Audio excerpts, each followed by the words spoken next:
minimizing error till error will be no more.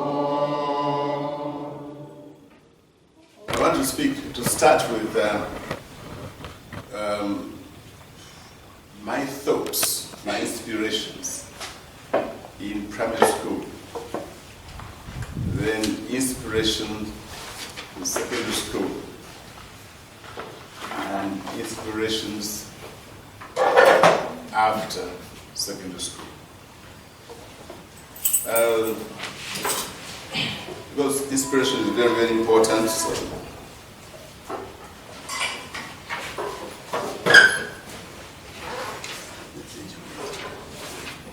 inspiration is very, very important indeed, because it enables you to do things, with excitement and determination and principle and other things. And therefore, I decided to start by talking about inspiration. Inspiration from my childhood came from a man called Simeon Kayiwa, who was at that time in UK. He used to be the first president of Uganda, and was sent into exile. He remained there for quite some time. But while he was there, he did not give up and was lifted by the Queen to, I think, a level of lieutenant or lieutenant. And how he did this was, they told all the soldiers to lie down and mark and shoot a bird that was very high in the sky. And he was the only one who shot and killed the bird. He was the only one who shot and killed that bird. So the press came and asked him, how did you do it? What kind of concentration of mind? What sort of ideas do you have in mind so that you are able to do it? And he said, I fear aiming at something and fail to get it. So my teacher, our teacher in P7, said that to me, or to us, as we're preparing for exams. And it became my motto, which I wrote everywhere on each one of my identity cards. Every time I went out of my house or the house, I read the identity card, I fear aiming at something and fail to get it. And that was a small child of about 14 years. And it enabled me to begin to be what I became in the end. You can see that motto has not left my mind up to this day. And I keep on making aiming at things. Some of the things I aim at I've never seen before. For example, I've never seen a revival in my life, but I aim to do it in this country. And I succeeded to do it because of that little inspiration as a child. And this, so inspiration, if you want to know what it means, it is arousal of the mind to special activity. That little child's inspiration from a teacher, the inspiration that you're going to be having from these teachers that are speaking to you every day, even the lessons you're going to learn from the resilience and determination of the Vice Chancellor, traveling all the way, all the time for you, because he has something in his mind that he must fulfill. And also the University Secretary and others. That sort of thing is it is like it's going to create more activity, those things you're learning from us and other people, even politicians out there, maybe Obama, maybe the survival of the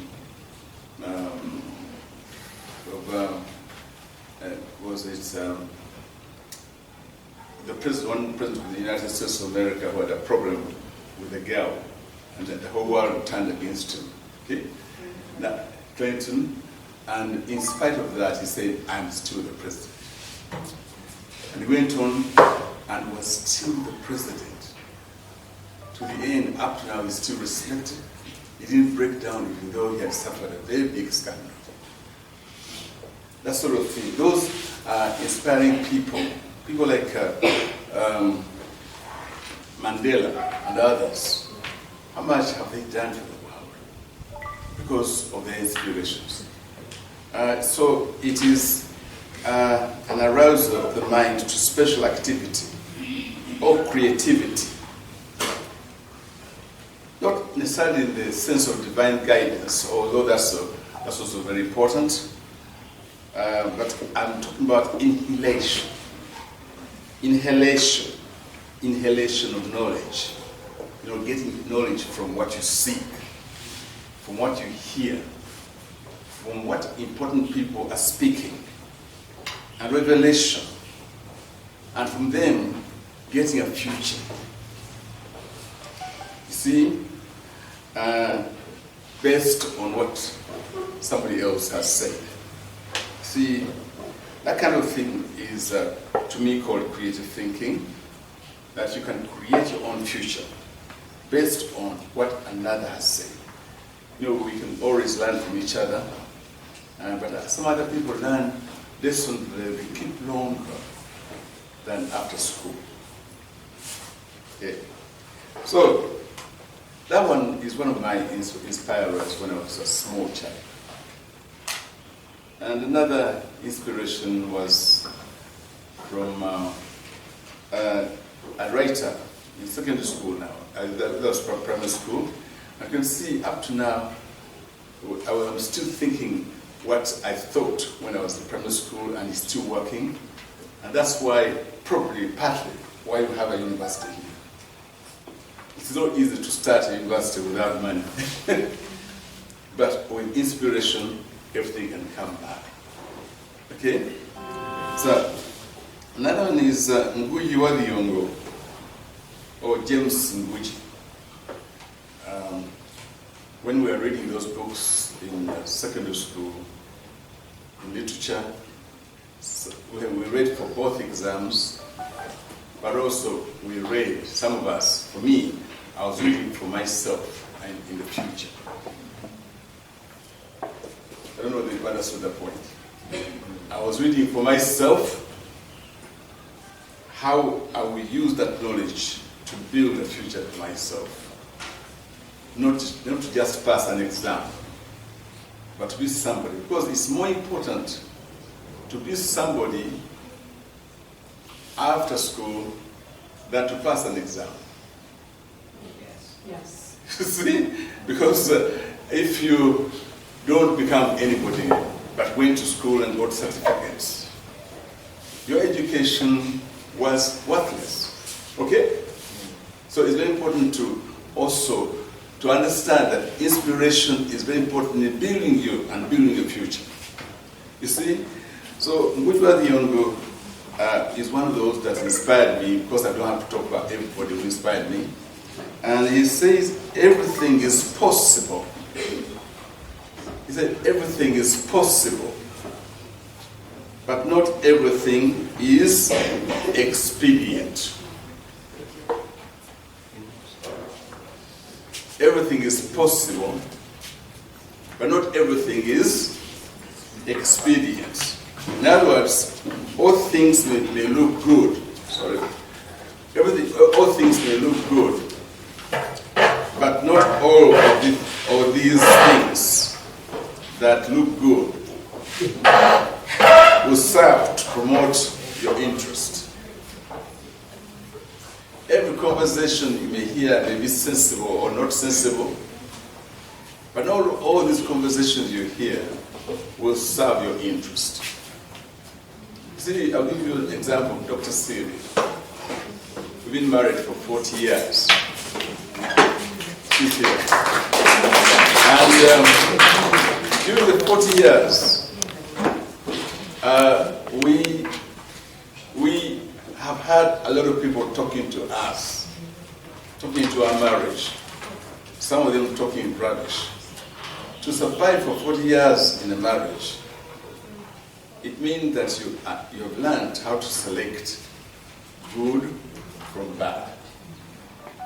So I learned from my childhood that one of the things I must do every time I hear people talking, fighting, whatever, would be to know that not all the information I get from people is useful.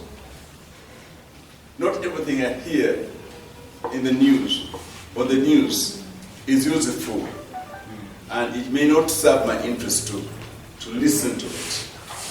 You know, it's very important, it's very usual for us to listen and enjoy. I don't know whether this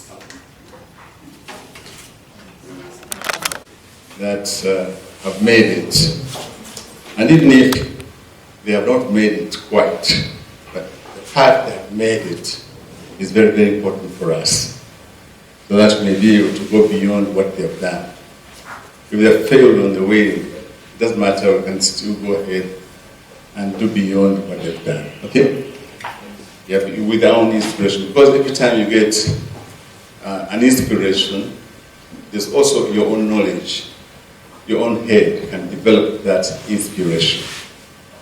That's very, very important, because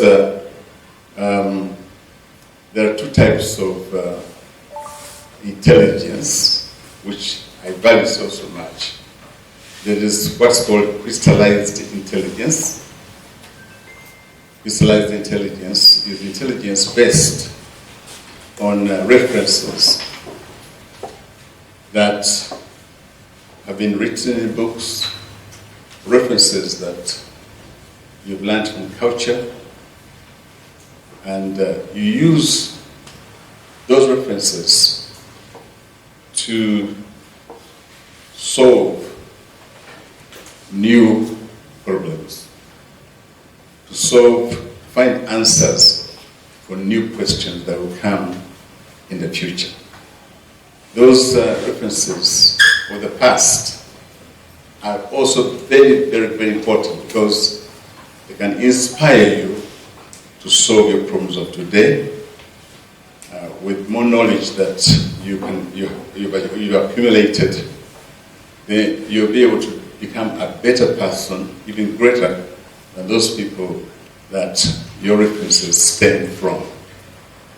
And that's very, very important indeed. And that's called crystallized intelligence. It is an intelligence that all of us need to improve. It helps us to think better, to meditate better, and have confidence that what you're thinking makes sense.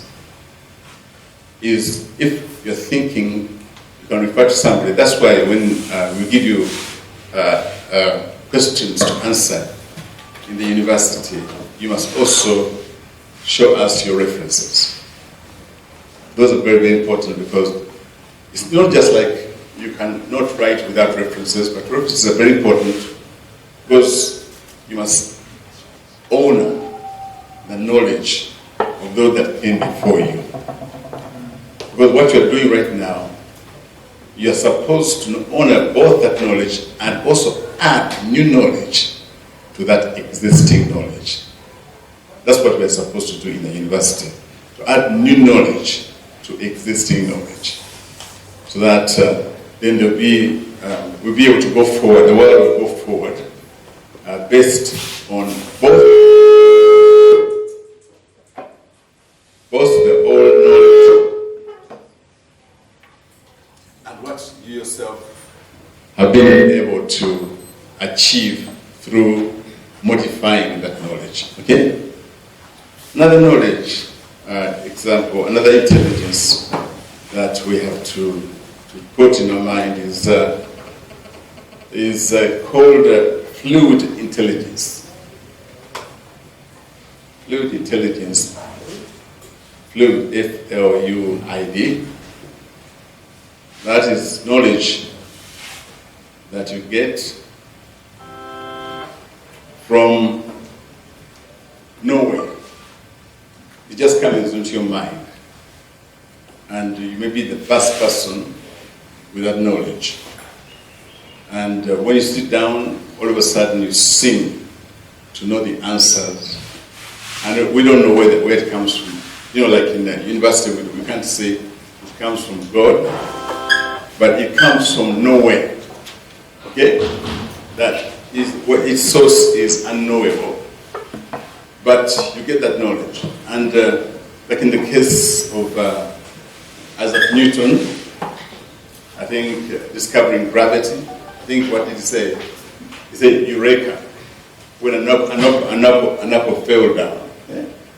And he said, oh, it had been drawn to the center of the earth by something. An idea came to his mind, Eureka, means I found it out. Okay? That Eureka information, that Eureka idea is called fluid intelligence. All of us need that fluid intelligence to go ahead using our own thoughts. Now when you come together in a university, it's very important that we, I don't know your style, Vice Chancellor, that we allow more for the student-centered approach, student-centered method of teaching, rather than what you call teacher-centered approach. The student-centered approach is where the students also participate in what is being taught, because sometimes they get knowledge which comes from them as human beings created with intelligence. And then that intelligence can help us improve what I as a teacher am teaching. Maybe it's not even, what I'm teaching is not enough, not strong enough, but it's strengthened by intelligence from other people in the classroom. I think you do that. Maybe you will do it. That's a very important thing, but also, but the teacher-centered approach is like you always putting knowledge into empty vessels. The sort of thing, and it's cram work, it's whatever, and there's no excitement so much in that kind of knowledge. But this group work, where people sit down and discuss issues and all that, is very important. It's called student-centered knowledge. So, obedient, we are able to know that everything is good to do, may look good to do, but not all of these things serve to promote our interest. Okay? So we've got to be able to think critically and try to find out what we need, you see, out of so much that has been offered by the world to us. Okay? That's very, very important. So, not everything is a means to a good end. Not necessarily principled, not everything is necessarily principled or ethical. So, experience means the quality of something being suited to the goal in view. The quality of something being suited to your goal. If somebody tells you something, that you may have said it very well, but is this suited to your goal? See, the many, many beautiful women I met before I got married, but I had to select one only on the basis of this, on the basis of Ngudi wa Yongo, that not everything is good, everything is possible, but not everything is expedient. Every girl is possible to marry, but not every girl is good, is suited to my goal. Is what I mean? My goal was going to be a preacher, okay? My goal was going to be education. Those are the things I was thinking of most.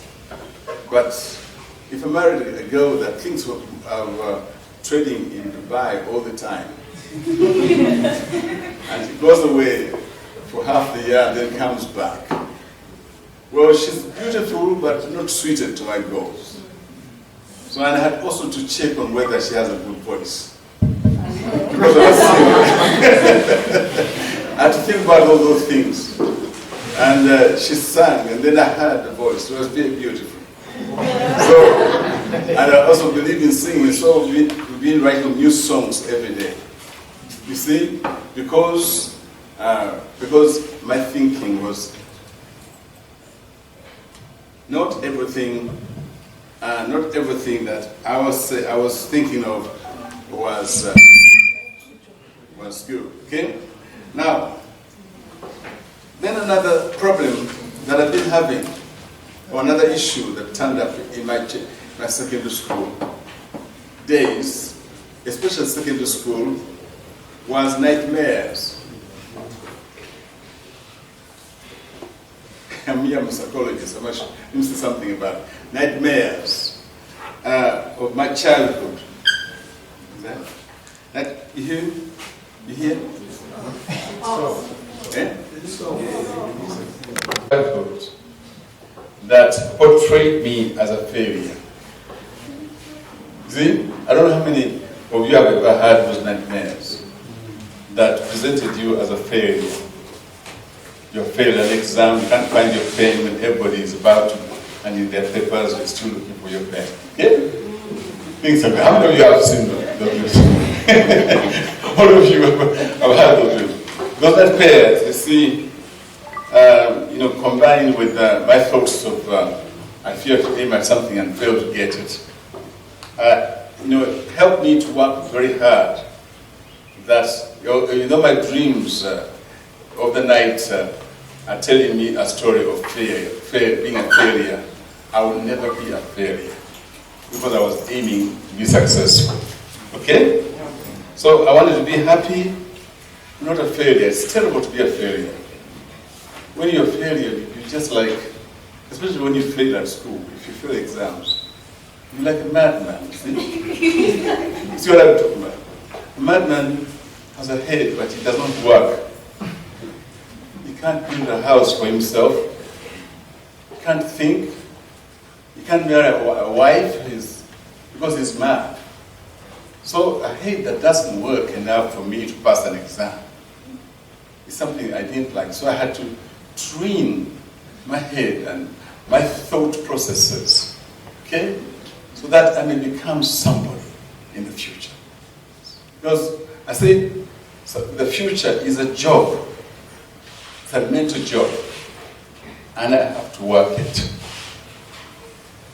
Can you learn that from me? I said to myself, the future is a mental job, and I have to work it every day. So those dreams of failure came over and over again. Failed an exam in the university, failed an exam, whatever. They kept on coming. Even when I had passed, I dreamed that I had failed something. So what that resulted into is to work so hard and get a lot of education. When I got enough education and I came to a point where I felt I was self-accomplished, I no longer have those dreams. Those nightmares are no longer coming. So if you want to save yourself from certain nightmares, read on until they can no longer come to you. Because they find that there's already education and success in your life, so there's no more of that, those bad dreams setting you out. You dream that you're in the village digging. Think of that. Can you imagine? From Kayiwa International University, and you go back in the village to plant Butunda, whatever. Things like that. You see, those dreams will continue to come to you unless you read and become a doctor like him. Until you become a doctor like him, those dreams won't stop until you're a doctor. That's why even our US I had the other day was about to complete her PhD. Because those dreams are very disturbing. They can almost kill you. Right? You know that death starts with psychological death. Psychological death is the first stage of death. And then biological death. Okay? There are two deaths in this physical world. You die psychologically first, and then you die what? Biologically. So that is another thing. Now when I grew up, this is another time now, I grew up having left secondary school and all that. Another thing that inspired me was visiting or being invited to talk in Notre Dame Cathedral when I was in the United States. Dr. Syria was invited to talk in Notre Dame Cathedral. And when I looked at the university, the cathedral, the cathedral is in the United States of America. And I saw a university attached to the cathedral. When back in the years when I was a student of fine art in the School of Fine Art at Makerere, we were told to be observant. Look and learn from everything you see. Look and learn from everything you see. Don't leave until there's an idea you can write down about what you've seen. That's what I learned from Notre Dame Cathedral, and keeping those notes of mine in my mind until now we have Kayiwa International University.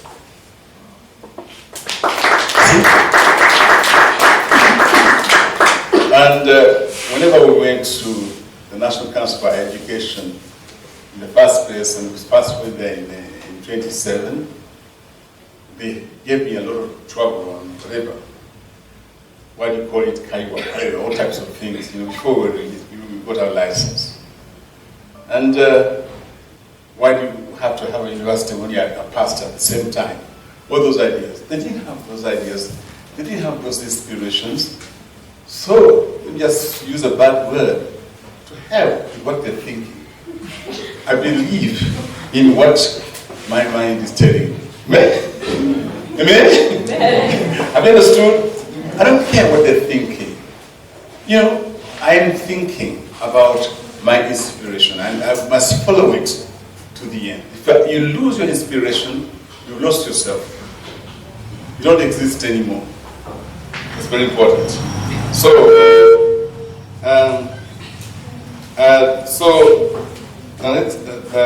I've finished with that inspiration point. Now, I'm coming to some of the points in my thesis. One of my theses in political governance. I wrote something about the leaders of the world. And that leaders of the world include also the educated man. Okay? The first leader of the world is the landlord. That's why the Queen is very important in UK. All that land belongs to her. And they pay taxes and stuff. So I struggled. I told myself that whatever the case, I must become a landlord. See? Kayiwa International University would be difficult to run if I was not a landlord. This land where we are, nobody can kick us away from it. We're not paying any rent to anyone. You see, it's our land. It's our home. There's a songwriter called Sabatuka. He said it is better to have a little home, but it is your land. It's your house. When things get bad for you, you go back home and cover yourself under the blanket and cry under your blanket in your house, rather than crying on the road, on the street. You see? It's very important for all of us, even you, to have somewhere you belong. Now, this place, Kayiwa International University, has become your reference point forever. It is a place, it's your home, where you get your certificates from. It's your home forever. Referred to is very, very important. A landlord is so very important indeed that there are many problems in Uganda because everywhere it's landlords. Everywhere it's landlords. The landlords are also powerful people. They're very powerful people. You have, they can kick you out and bring you back and forgive you and you can live before them. You live before them and all that. It's really difficult. Landlords are like terrible, but they are very powerful leaders. Some people don't know that they are leaders. But according to me, one of the most respected leaders on earth is a landlord. Yeah? Very important person. I don't know whether Professor Kabo knows this point very well, but sometimes you tell me you have a landlord. A professor has a landlord. In Uganda, at home he doesn't, but here, he has a landlord. You can do nothing without a landlord. You can't keep your books anywhere, or you can't watch TV. if you got no place to watch it and all the things. The next leader I talked about was spiritual leader. Spiritual leader is one who has a title deed on your mind. Okay? A spiritual leader has a title deed on your mind. You see, politicians are always trying to borrow our clients. We're sharing the same client with politicians. You are a client of the president, but we also, on your mind, we also have peace. But our peace is more permanent. We're going to have it occupying your mind forever. Even when you sleep, when you wake up, you're thinking about your pastor. If you don't think about your pastor, you're thinking about God. But you're not thinking about inner, are you? or no? Waking up and sleeping and all that. You see, the religious person is very, very important in the world. Without a religious person, or without a spiritual leader, everything is very hard. Okay? Now, the other person is the educated man.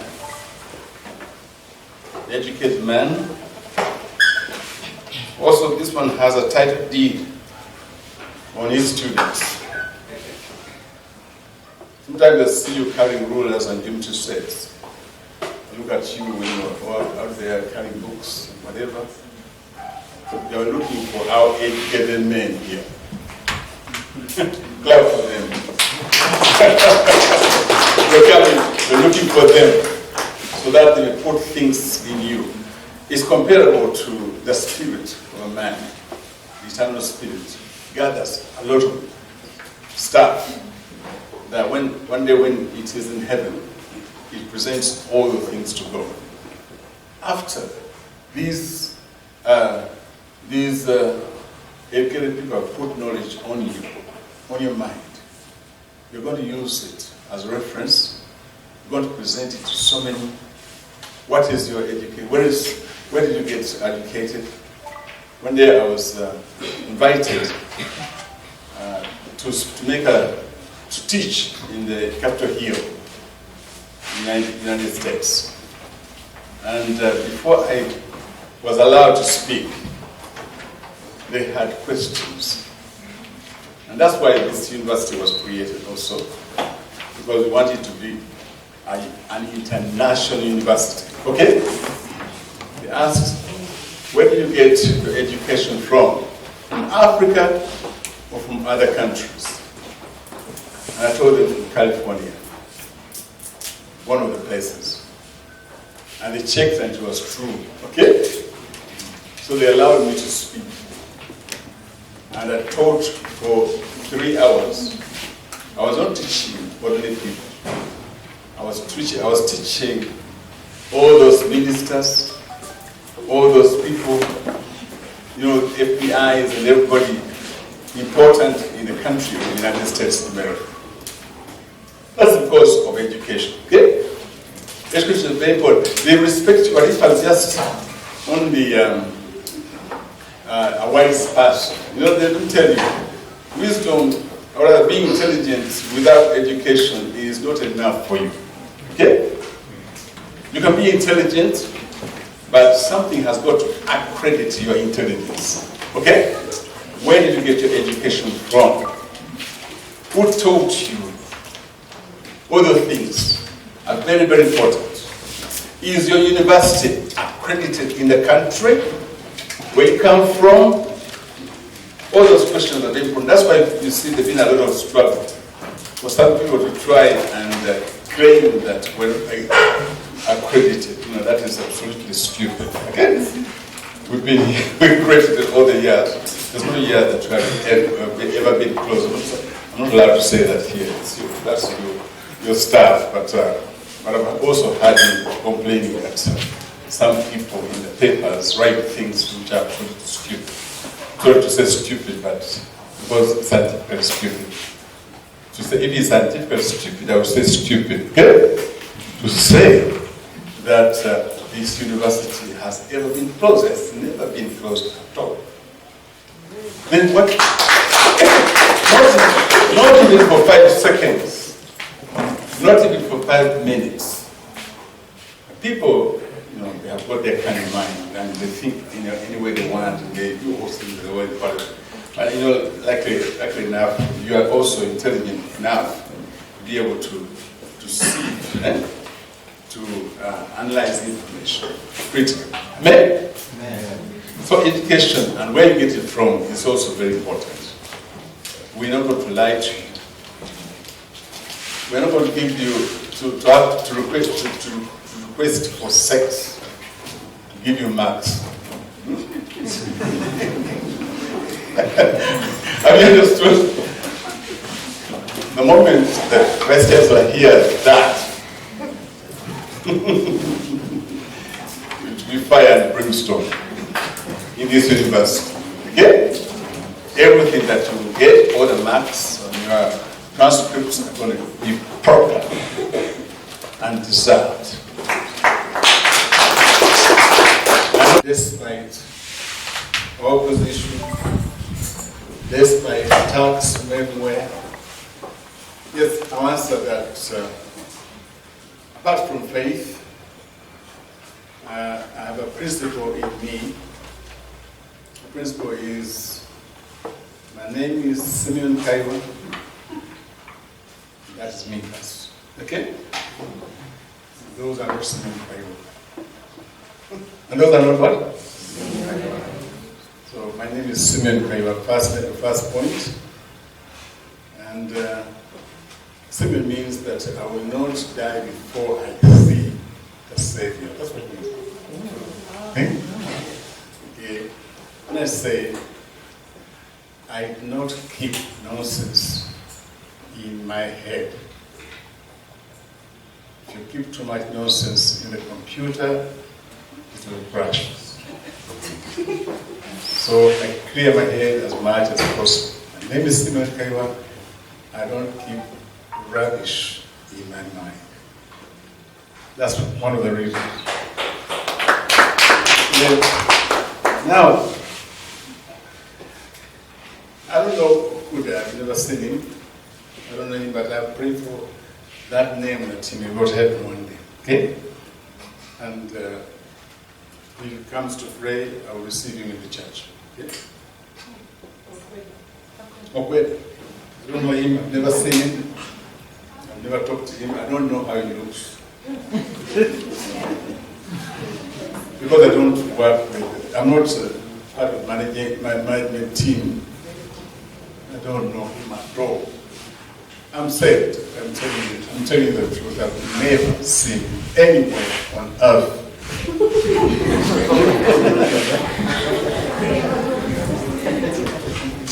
So I can't talk about it. So I'm surprised that you are the only one who doesn't know that I'm very popular in the western part of Uganda. But they've sent me videos of the hotel where I'm going to be in August. I'm coming to Koyiwa. All the pastors in the western part of Uganda have organized a meeting for me there for, I've said, 3 days. Okay? I'll be teaching all the pastors. So I will also have an opportunity to speak about the university. Yeah. Critical thinking is very important. To me, there's no truth ever anywhere until the truth is substantiated. You understand? Logical truth must be truth that has been substantiated. It must be data, it must be evidence, okay? There must be, I can't be shaken by anything that's not based on evidence, fact, whatever. You know that would be just rubbish, nonsense. You cannot move me based on hearsays. I always look for fact, evidence, as much as I can before I move. So when you're thinking, you think right, that a person who never invited you here to study, who never filled your forms for you, how can that person have so much power over you? What kind of mind are you? Never invited you, never stamped on your forms, and you never came here looking for his name, and you already know that Kayiwa International University has never been closed any day, not even in dreams. So if somebody says those things, that's nonsense. Forgive him, one day he will go to heaven.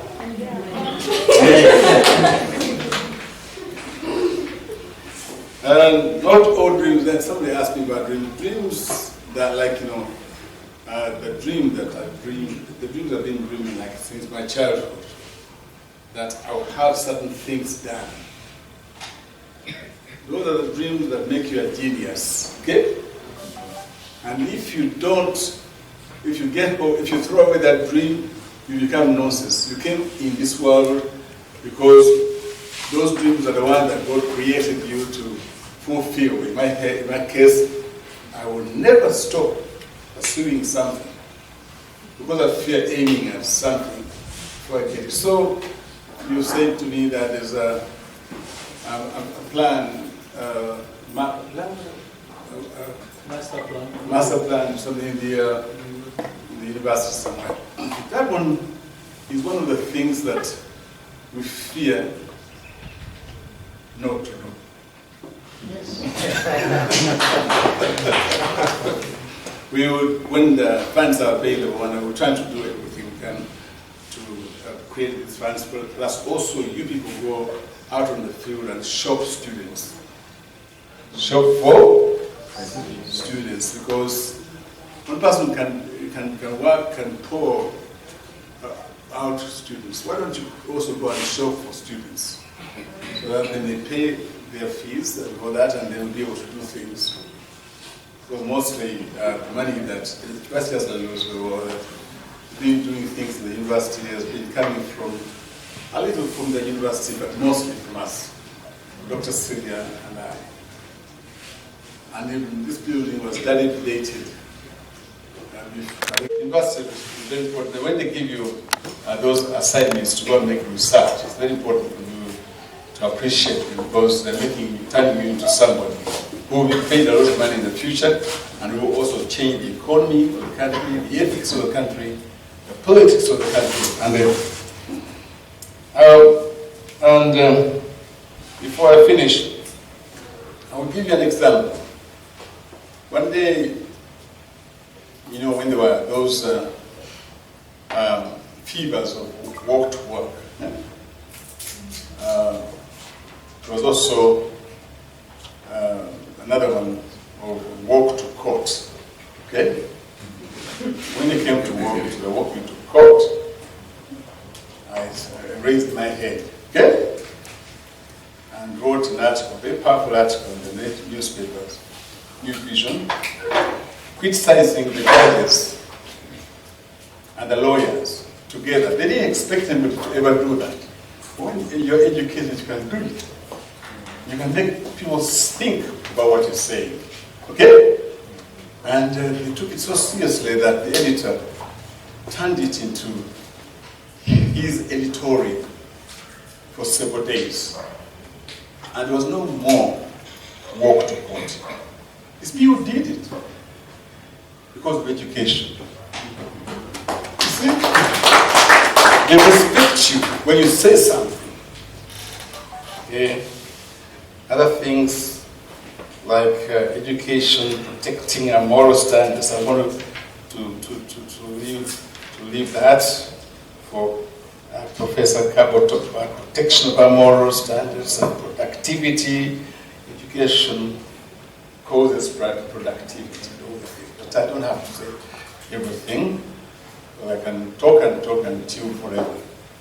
I'd like to thank you for listening to me. And God bless you. And I thank you for inviting me to speak these things. Some of the things I've spoken are not strong enough, but you've got your own brains, which can strengthen them.